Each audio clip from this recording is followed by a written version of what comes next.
let time go lightly when I'm here with you. I let time go lightly when the day is through. I keep a watch on time when I've got work to do. But I let time go lightly with you.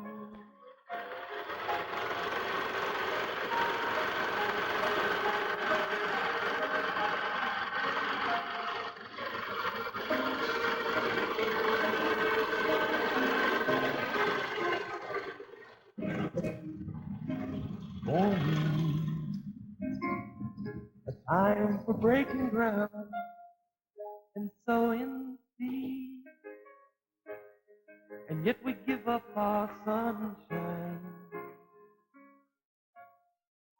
Hi, welcome to Conversations with District. My name is Greg Norman, your host, talking with the Featherstones today. If you don't know anything about the Featherstones, if you can't remember the hardware store that was downtown, we should mention that Mr. Featherstone was with Featherstone Hardware for the better part of 45 years. I'm going to talk a whole bunch about that. But first of all, Mr. Featherstone, Marvin Featherston, Marilyn Featherston, welcome to the program. Thank you. Okay. I guess to start with, let's start with exactly what we mentioned in the opening. You owned Featherstone Hardware for a long time. Uh-huh. You can.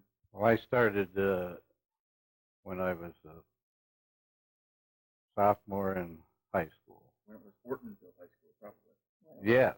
Wasn't Ortonville High, and I've always been a little upset that they changed the name.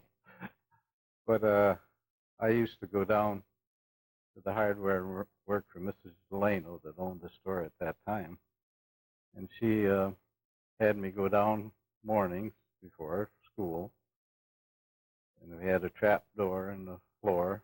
I'd have to crawl down in there and had the furnace, had to build the fire, come back up, sweep the floor.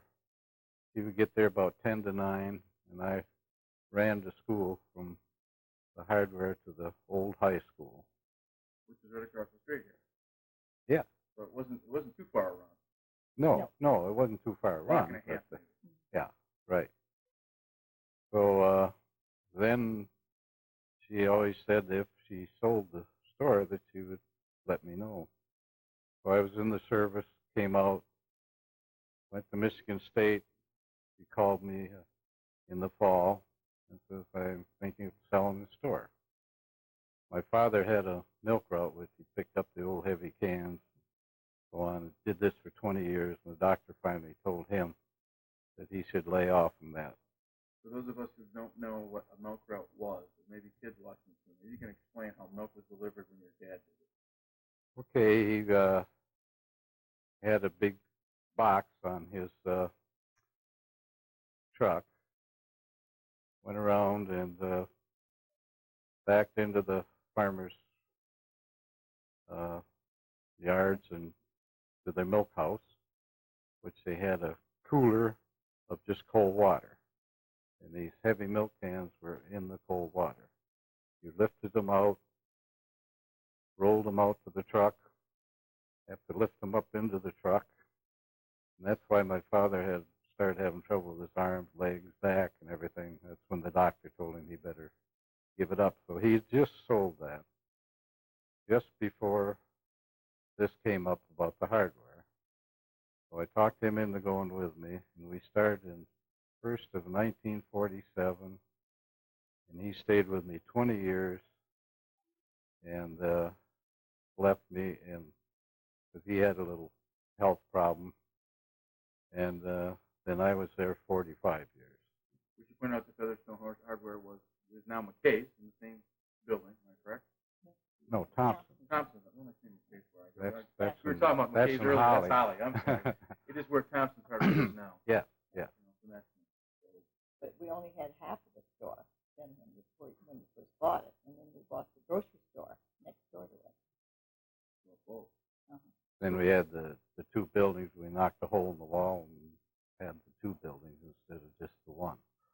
Talk a little bit of how important a hardware store was in the community. Still, it was much more rural then than it is now. Yeah. Transportation, it wasn't like you just got in a car and went to. Milk was brought to your house versus going down to the grocery store. Right.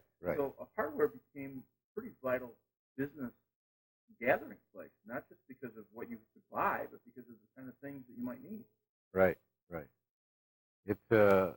And people were different back then. How so? They come in, chat, buy what they wanted, and then as time went on, everybody was in a hurry. Wait on me right now, Really? so I can get out of here. You know, it was entirely different, and we knew most everybody. You know, at that time. Of course, after a while, new people moving in and so on, and it changed quite drastically. The retail business. Oh yeah, yeah. Now, how did hardware change from when you started? I'm talking about the physical goods, hammers and nails. I mean, obviously there's Home Depots, there's Kmart's. How did you go about in a given year knowing what people needed? I mean, I mean, obviously people come in and ask for things, but Oh yeah. you had to sort of stay ahead of the curve as a businessman to know what to be able to sell. That's right. Well, really, it was as time went on, we just, you know, would realize what we needed and what we didn't need and what the customers needed. We had nails in the bulk, screws in the bulk. We had a lot of these things that nowadays, of course, is mostly packaged goods. You didn't have metric. No, not at that time. Everything was. We finally came into metric bowl, Right. and so on, but that's about all the metric we carried. Milk producing products, you know, because many people around were the farmers who had the milk, who had cows, and they milked them, and so they had to sell all the equipment for the milkers. You sold that? Oh yes, Yeah. we sold a lot. We didn't sell the milkers. No. We sold all the. What are they? The things Parts. to put on the cows, you know. The other Said a lot of that kind of thing, and because this area was just full of farmers with milk cows. That's why his dad was in the business. And then when they brought them into town to the milk station, what happened to the milk then, Mark? Well, they pulled up to a high concrete area, set the cans out. The cans were then dumped, and after they were dumped, they were put into a real hot oven type deal where they circled around inside, and I helped for a couple of weeks during the summer once. And when I first started, I could hardly hold on to the cans. They were that hot when we pulled them out. Those were heavy. Yeah, well, of course, the milk was out and they weren't heavy at that time. But they were so hot. I tried to put gloves on, and then they would get all gooey and so on. It just didn't work out to wear gloves, but your fingers finally got toughened up where you could touch them properly.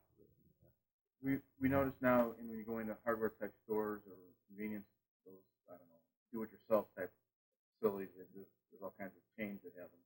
It's got every conceivable contraption you can think of for home repair. People didn't really do that much home repair in those days, did they? Like they do now?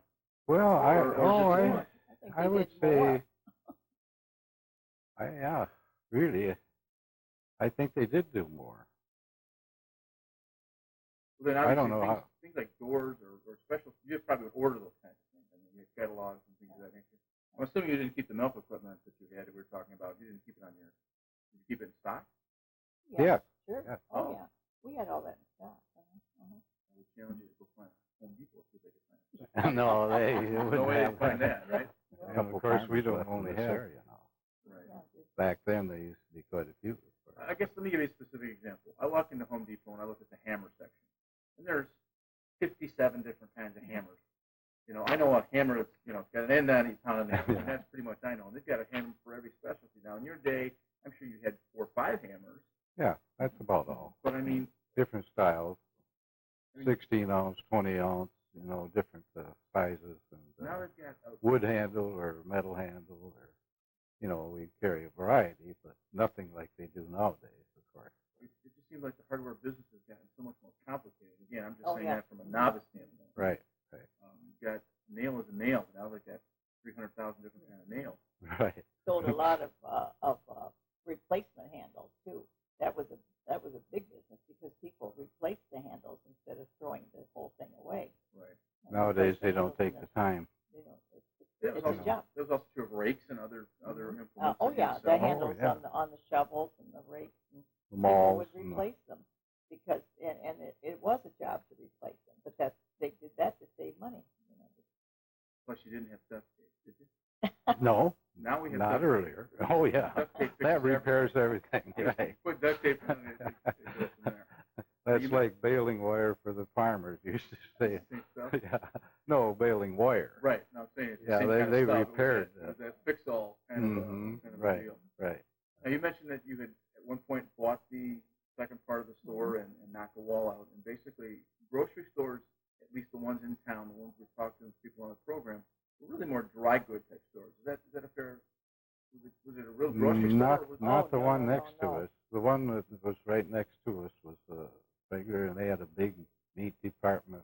It was a wonderful store. It was a very nice store. A beautiful meat department, and they were excellent butchers, and no, they didn't have any dry goods in there at that point. But No, there were times when people did have dry goods in the grocery store, but they didn't have any of the things that the grocery stores have now. They just had groceries, and they had the meat department, and wonderful meat department.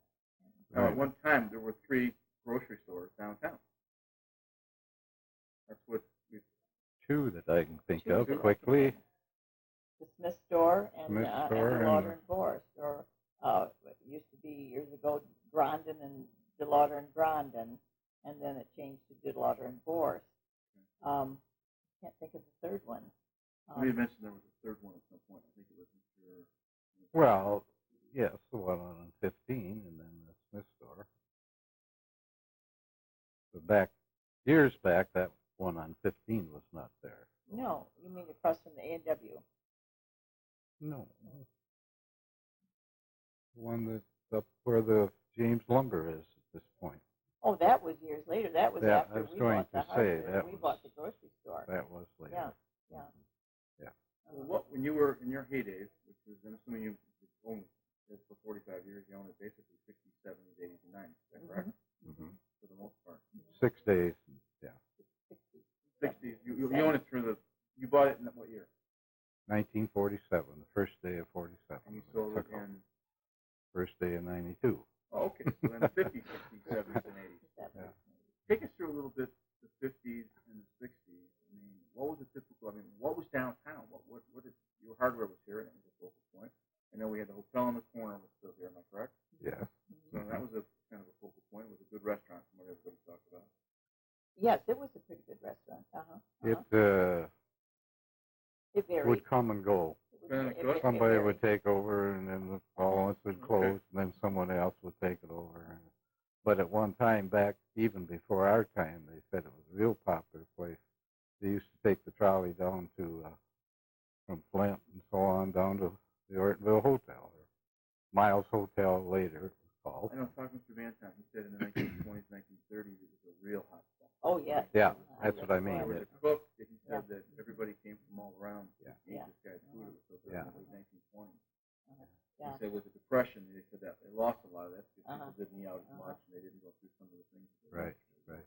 Take us through a typical day. I'm sorry, you say something? No, I was just going to say, you said the businesses downtown. We had the bank on the corner, the Genesee Bank on the corner, or First Ortonville Bank. Excuse me, Ortonville State Bank. That was built on the corner, and then there was the barber shop and the bakery, which was absolutely wonderful, and the dry goods store, and the grocery store, and then our hardware store, and then Davis Machinery down the street. Across the street then was Owen Sold Chevrolet. John Deere. Yeah, he sold John Deere stuff. Across the street was Owen Chevrolet. Okay. And then, of course, on Mill Street was Hamilton, and the other grocery store, a small grocery store, which did go out quite a long time ago.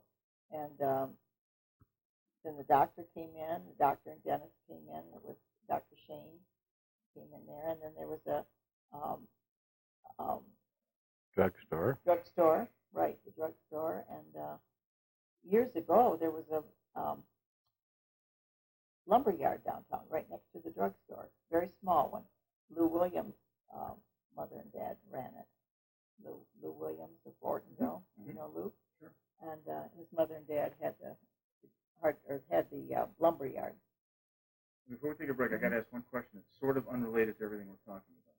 We don't have a restaurant currently downtown because we don't have sewer. Right. That's right. There were restaurants in those days because the laws, the food laws, and all of the sewage laws weren't as strict as they are now. Didn't anybody think about putting some sort of sewer system in those days? Was that ever talked about when you were there, about being able to have restaurants downtown? Sewers have been talked about for years here. It's been talked about for at least 30 years and maybe 40 years. They've been different ones, have been trying to get it going, and the people have just resisted and resisted and resisted. It's not a recent conversation. No, it's They not no. anything. It's Not at anything all. And I wonder how viable, more viable, I mean, it's very viable downtown. I wonder how much more viable downtown would be if there were some destination places where they could come from restaurants. Oh, definitely. It would be wonderful. It makes The bakery was really a high spot, and of course he baked, but he had just a small Coffee counter and a small coffee lunch. It was not a lunch because it was just sweet rolls and so forth, but it was filled constantly. People were standing around having coffee. one of the most prime parcels of property in downtown is a sheriff's substation. Oh, and while we appreciate all the work that they do, wouldn't that be cool if that was a destination restaurant? Oh, definitely. With windows and a view of downtown in that corner. Wouldn't that open up so much more? We got too many municipal buildings now and not enough businesses. That's our big problem right now. We're going to talk a little bit about specifically a day in the life of Ortonville as a hardware operator, if you will, and we come back in just a second. Okay. Marvin and Marilyn Featherston, the owners of the Featherstone Hardware, and we're talking a little bit about day in the life of what it's like to own a hardware store. You said you alluded to the fact that now everybody's in a hurry, and maybe take us back to 57 or 58. A typical day for you. You came in at what time? I mean, people come in to visit, to say hello and talk to you and things like that. Yeah, they came. We opened at 8 o'clock in the morning and until 6 in the evening. And people, as I said previously, were so much more relaxed. They would come in, hi Marv, how about this, how about that, different conversations. It was so much different than it as it was later, because people got in such a hurry. And, what time would you typically go to work? 8 o'clock. You'd be there at 8. Always at 8. Always opened at 8, closed at 6. That was Monday through Friday, Monday through Saturday. You were on Monday Sunday, through Saturday. and I was trying to build a garage or something. Like nowadays, everything's open 24 hours. That's right. If I need something from Home Depot or Kmart or Walmart, heaven forbid Myers closes. Nowadays, that wasn't the case in your day. No, I always said if I couldn't make a living 6 days a week and needed one day with my family, so I said, well, we open special occasions on Sundays. If it was around a holiday or something that where it would be closed on Monday, we'd stay open Sunday. But just special occasions and holidays. But you also went down to the store a lot on Sunday or in the evening. If somebody needed something, they'd call the house and say, I need such and such, and he would go down to the store. And I even went down to the store when he wasn't there. I went down at 10 o'clock one night and sold a hunting license to a guy who forgot to buy his license before he went up north. And I went down one Sunday afternoon. A guy convinced me that he wanted some pipe, and I said, "Well, I don't know how to thread pipe." And he said, and Marv was out of town, and he said, "Well, I can do it."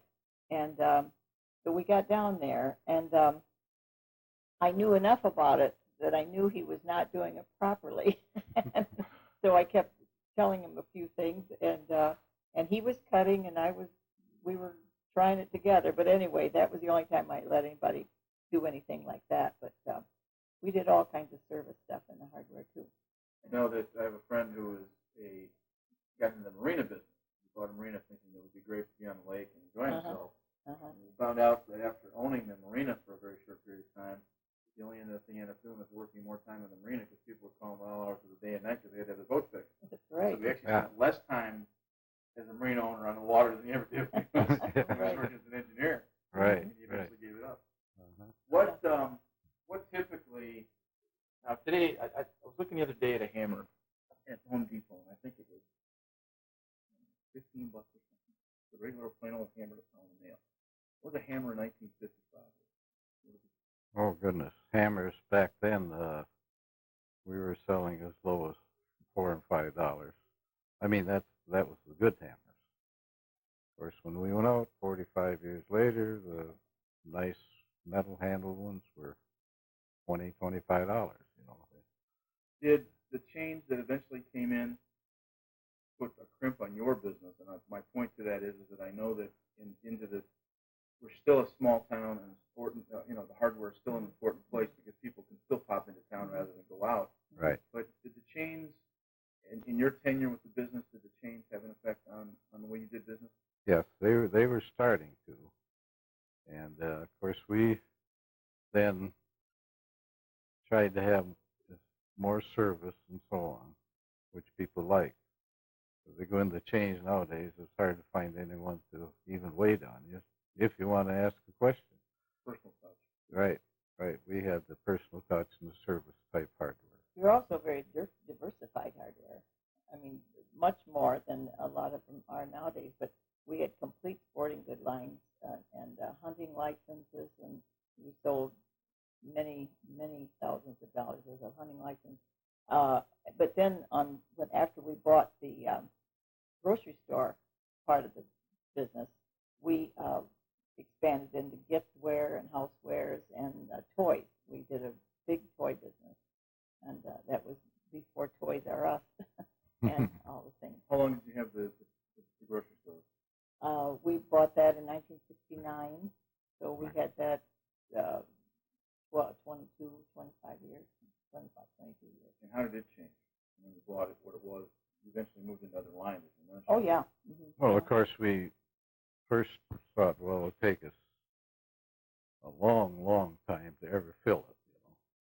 But when we started pulling things out of the back room, spreading it out, and so on, and buying, additional items that we wanted to have on hand, but didn't have the room to stock it, and so it filled up much quicker than we expected. As you're talking about pulling things out of the back room, one of the things I note that big grocery stores, chains, and those kinds of things, the display is always so important. Mm-hmm. Yeah. And I don't know that in the stores that we shopped in this kid around here, if you needed something, it was always on aisle 3. It didn't ever change from one year to the next. And if you needed hammers, they were always on the top shelf, and screwdrivers were on the second shelf. And if somebody came in with a survey that said that screwdrivers would be better on the top shelf, to heck with it. They were staying on the second shelf. You obviously gone to Michigan State and spent some time, but did you spend a lot of time thinking as a businessman, as a retailer, about displaying of those products that you had, or did you pretty much? Well, definitely. When we first bought the store, most everything was just piled on flat tables. It went along almost like on the pool table there. It was, we didn't have really very good displays other than some wall displays where we had our shovels, rakes, garden tools, and so on. Part of that was because of the fire that they had. So Yeah. Mrs. Delano had not built back all of the displays, and it was hard to even get anything during the war to build these things back.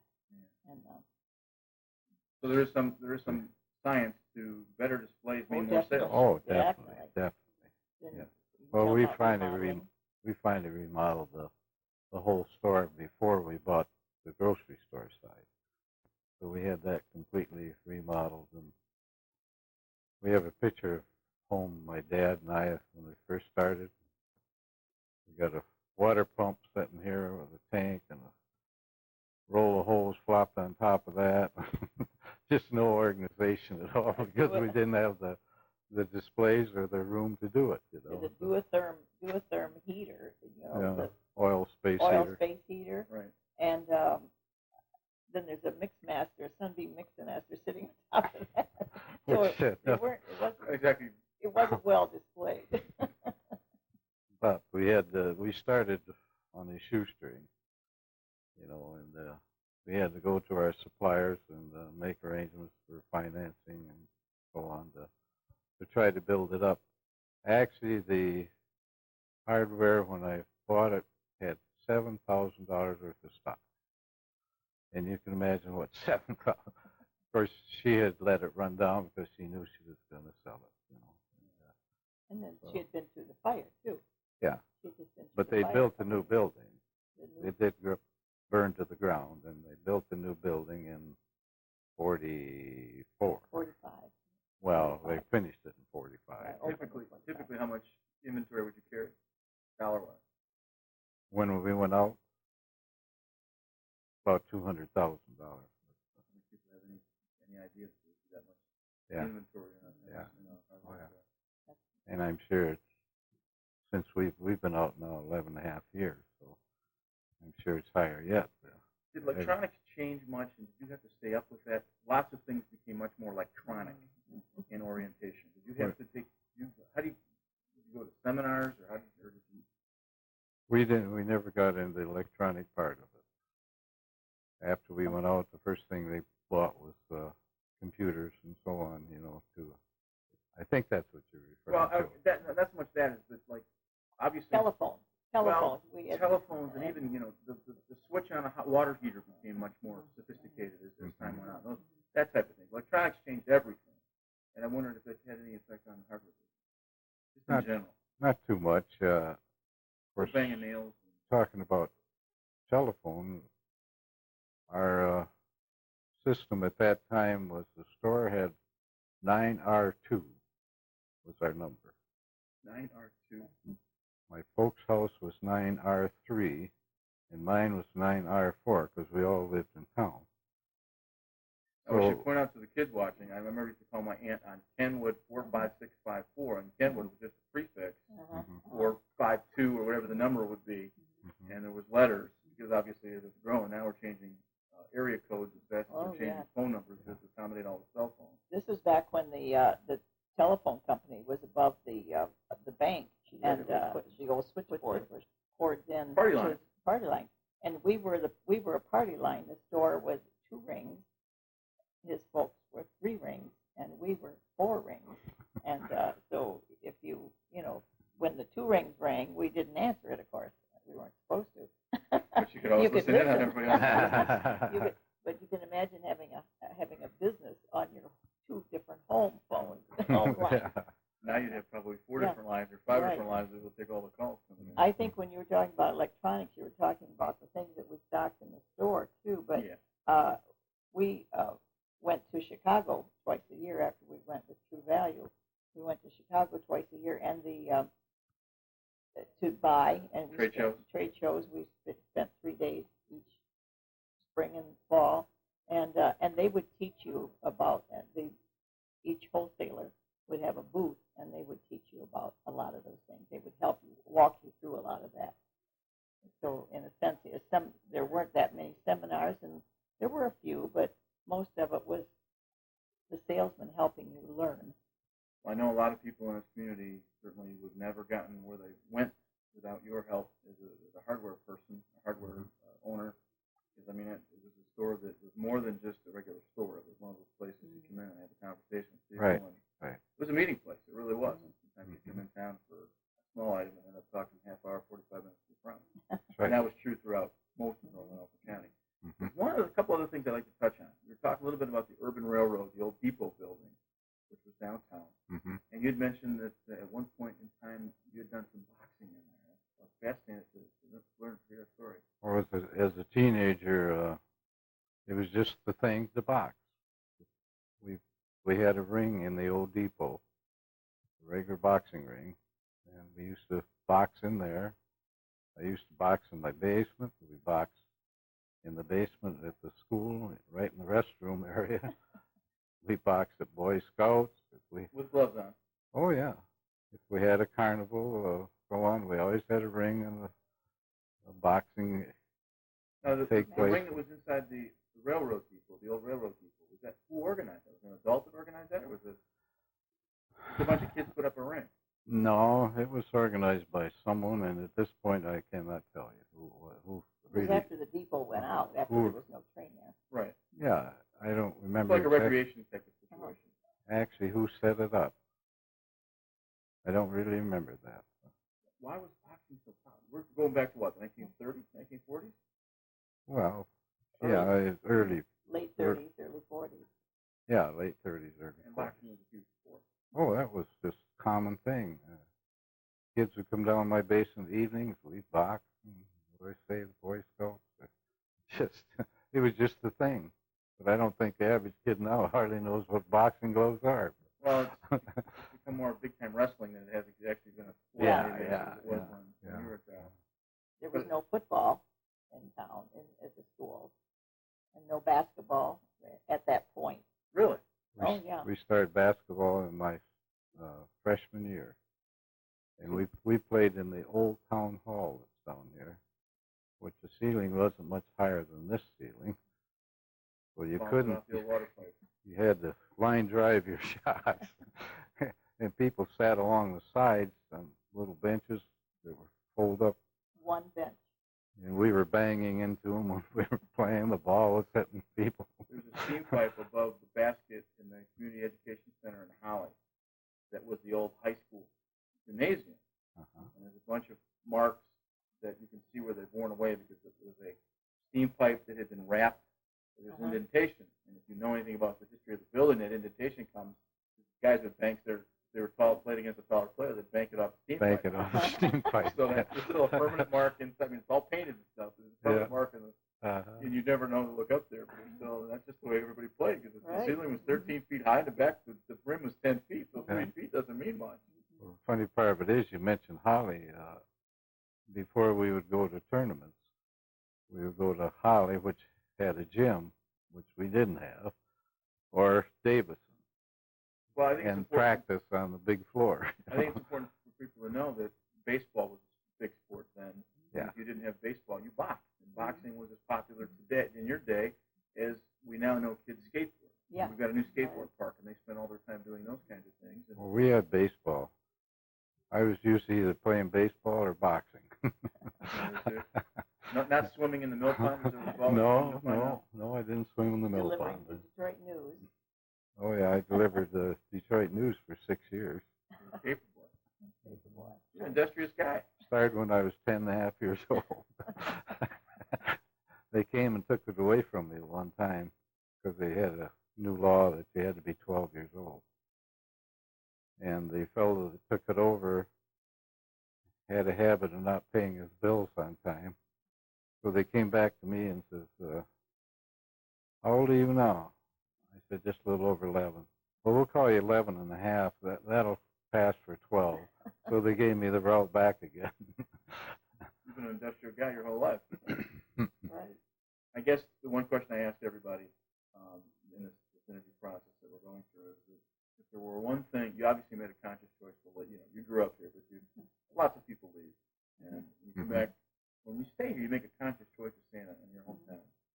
What's, both individually or collectively, what's the one hook that kept you here? Well, I guess I just never knew enough to leave. But more than that. No. A lot more than that. I came here when I was 14, and I didn't like it at first, but then when I learned to like it, and it's a wonderful place to raise a family. When our kids were young, we lived in town, and they could walk to school. They walked early evening to their activities. We would always make sure they were picked up after dark, but it was a safe place to be, and there's so many activities for everyone.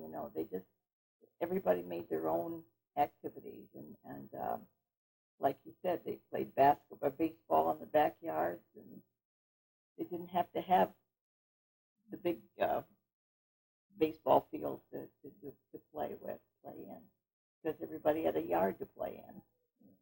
And but it was a great place to raise a family. It hasn't changed much in all these years. It really has. The same people my age, with kids now, are almost the same answer. I've had no desire to leave. I guess the only time I did leave for 2 years was when I went in the service. I was overseas for 20 months. You went to East Lansing? and I went to Michigan State just for a short time until I started in September, and she called me in November about the hardware. And because I'd worked with her for 3 years during my high school days, and so we decided to take it over, and I've never been sorry.